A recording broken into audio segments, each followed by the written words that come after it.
banyak saksi-saksi juga yang terus bekerja memastikan C1 atau lembaran-lembaran perhitungannya itu bisa menjadi sebuah rujukan final. Kebetulan di tim Rido juga ada tim yang akan melakukan real count, sehingga ini bisa nanti memperkuat apakah hasil quick count dengan real count dari berbagai sumber ini mengkonfirmasi yang kita sebut apa adanya. Andaikan ternyata harus 2 putaran, tentu kita terus bersemangat ya, dan berkomitmen untuk menjalankan proses yang kedua ini dengan jujur, dengan integritas, agar yang terpilih betul-betul memiliki legitimasi ya, dalam menjadi pemimpin di Jakarta. Kami juga sudah menerima masukan-masukan dan terus menerima masukan-masukan terkait apakah strategi masih ada yang kurang, apakah lain sebagainya, karena memang dinamika pilkada ini luar biasa, khususnya Jakarta yang menjadi pusat perhatian se-Indonesia sebegitu rupa, sehingga nanti tentu akan jadi sebuah kontemplasi dan strategi terkait apa yang akan kita lakukan. Nah, pada warga Jakarta tentunya tetaplah menunggu sampai keputusan resminya, kalau nggak salah 16 sampai 18 Desember. Setelah itu kalau memang harus putaran kedua, ya mari kita berkomunikasi lagi, aspirasi-aspirasinya tentu akan kita dengar dengan segala bentuk kampanye di tahap kedua yang tentunya harus lebih baik. Tapi secara umum menurut saya Pilkada Jakarta ini berbeda ya dibanding 5 tahun sebelumnya, jadi lebih rekonsiliatif kan. Yang dulu rival menjadi teman, teman jadi rival, nggak ada masalah. Kemudian kampanyenya relatif riang gembira, tidak ada hal-hal sara yang mengemuka dalam proses selama 2 bulan ini. Menurut saya mudah-mudahan jadi rujukan bahwa pilihan per 5 tahun bisa berbeda dengan sebelumnya sesuai dengan kebutuhan. Nah, kita fokus juga menghadapi masalah-masalah Jakarta ke depan yang tentunya tidak mudah ya, dengan segala tantangan-tantangannya.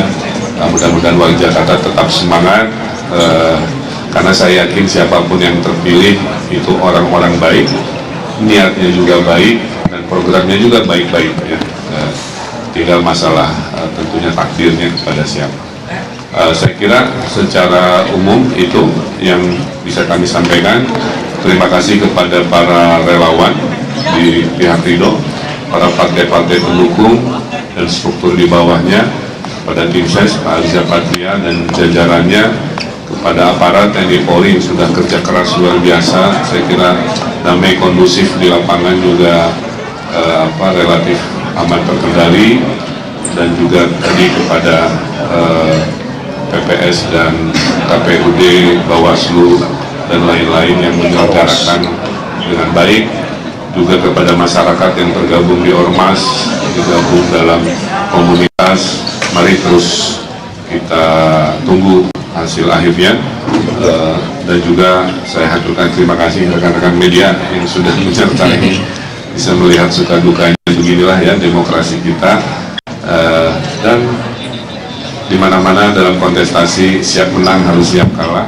Baik, itu tadi pernyataan dari Ridwan Kamil, calon gubernur Jakarta nomor urut 1. Sebenarnya ada Kofifa Indar Parawansa langsung dari Surabaya, Jawa Timur. Bicara soal pilkada Jakarta, jika di hasil hitung cepat baik itu Litbang Kompas Carta juga ini masih masuk dalam margin of error, artinya belum bisa diputuskan 1 atau 2 putaran tentu, tapi menunggu hasil dari rekapitulasi di KPU. Tapi Bang Doli, jika melihat saat ini dinamika terjadi di hasil hitung cepat untuk pilkada Jakarta, sejauh mana kesiapan jika harus 2 putaran nantinya?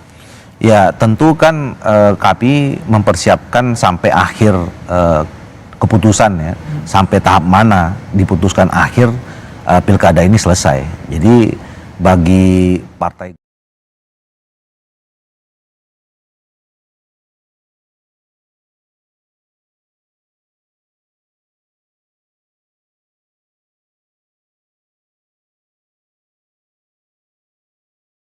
Soal 1-2 putaran ini masih maju. Diterima memang sudah pasti dua putaran dan kalau memang dua putaran dari yang diterima kalah atau posisi Perhitungan kita 2 putaran. sejauh ini Ya kalau di internal kita hampir sama, mendekati keakurasian dari hitung cepat.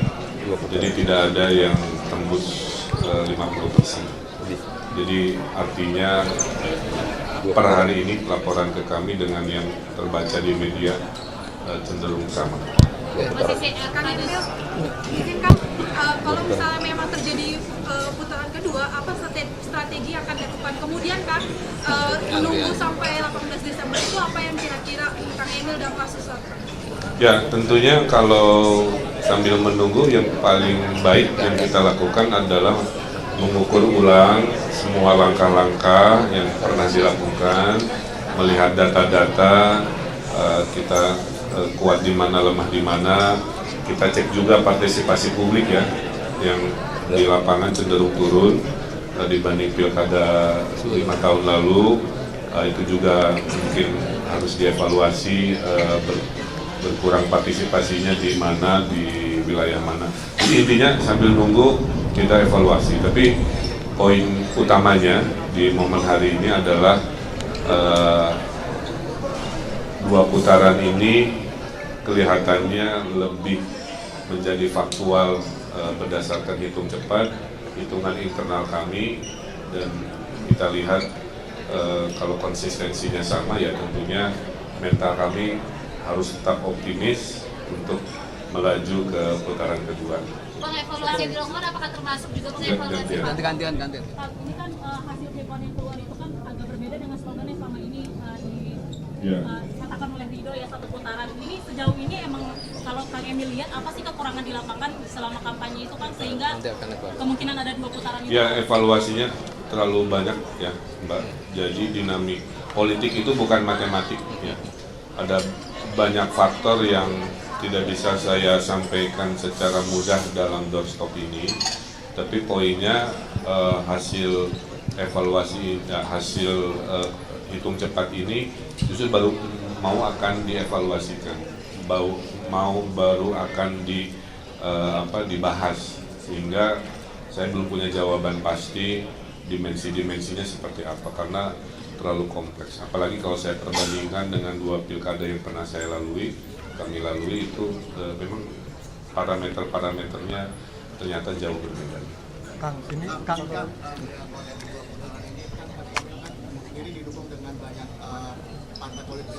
Kang Emil melihatnya apakah partai pengusung Kang Emil sudah bekerja dengan partai? Ya tadi ini pertanyaannya sama, bahwa dimensi yang akan dikontemplasi, dievaluasi itu banyak sekali, tentang koalisinya, tentang metode kampanyenya, tentang bagaimana merespon terhadap pola-pola komunikasi warga Jakarta gitu ya, dan lain sebagainya. Jadi mohon mungkin tidak bisa satu persatu spesifik ya, karena itu bahan yang akan kita rumuskan, rapatkan. Sekarang hanya fokus bahwa kami cenderung dan terbukti selama 2 kali pilkada mempercayai hasil hitung cepat.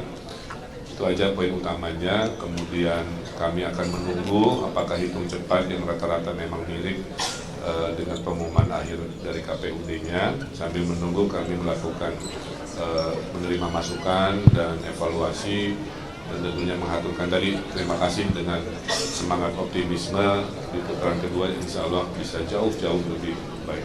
Terakhir, ada suara 10% di lembaga pilkada, masih ada di 02 gitu. Apakah ada upaya untuk komunikasi dengan 02? kalau komunikasi selalu dilakukan ya, karena satu suara pun penting. Memang yang luar biasa di luar prediksi ya, mungkin teman-teman media menyimak yang 02 juga itu contoh surveinya selalu di angka 5, 3, 4, realitanya tembus 10%. Ini kan luar biasa ya. Jadi hormat saya juga untuk kontestasi dari Pak Dharma dan Pak Kun yang fighter juga, luar biasa. Saya kira itu menjadi sebuah catatan, dan karena kalau nanti kami ke putaran kedua hanya 0103 ya, maka kami harapkan kepada warga yang melabuhkan suara di 02 bisa kita raih kita komunikasikan dengan cara sebaik-baiknya. Saya kira itu. Terima kasih. Selamat sore. Assalamualaikum warahmatullahi wabarakatuh.